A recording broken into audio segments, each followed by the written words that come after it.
Hello, I'm Judith Miller, an attorney at Administer Justice. I'm here to talk about reverse mortgages. I will be covering the difference between a traditional mortgage and a reverse mortgage, the myths regarding reverse mortgages, and the advantages and the disadvantages of a reverse mortgage.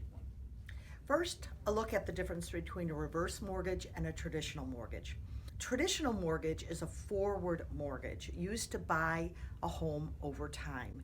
During the loan period, the homeowner makes payments to the lender. The loan balance goes down and your equity goes up. The loan payment consists of 4 parts: principal, interest, taxes, and insurance. It's lumped into one payment, but those 4 parts make up that payment. At the end of the loan, the homeowner owns the home and owes nothing. A reverse mortgage is different. It's a special type of home equity loan, typically used to either pay off a mortgage or to get money for cash flow. The loan money can be dispersed as a lump sum, as periodic payments, as a line of credit, or a combination of these. The loan then is not repaid until the homeowner no longer lives in the home. With a reverse mortgage, the homeowner must have substantial equity in their home before they can even apply for a reverse mortgage. During the loan period, the loan increases as interest and fees are added and the homeowner's equity decreases. At the end of the loan, the homeowner has much less, if any, equity in the home and owes a large debt. That debt is usually paid off by the sale of the home. So let's take a look at some of the misleading claims or misleading statements with reverse mortgages. So you may have heard the claim, "You'll never make another mortgage payment again."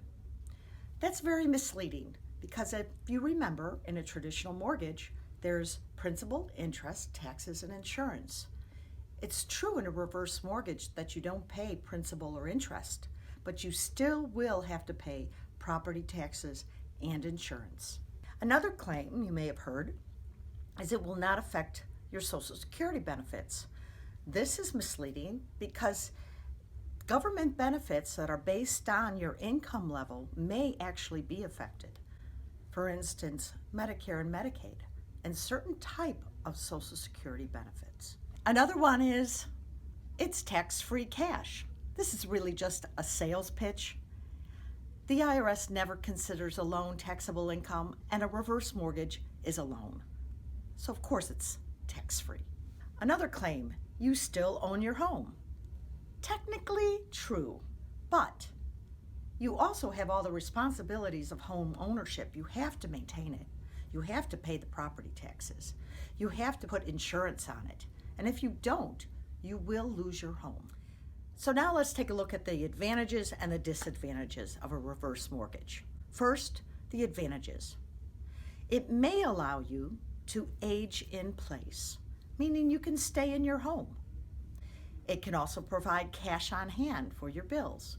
It can be used to pay off an existing mortgage and provide more disposable income. And it also offers financial options when your children are in good financial situation and have no need or expectation of an inheritance. Okay, now some of the disadvantages of a reverse mortgage.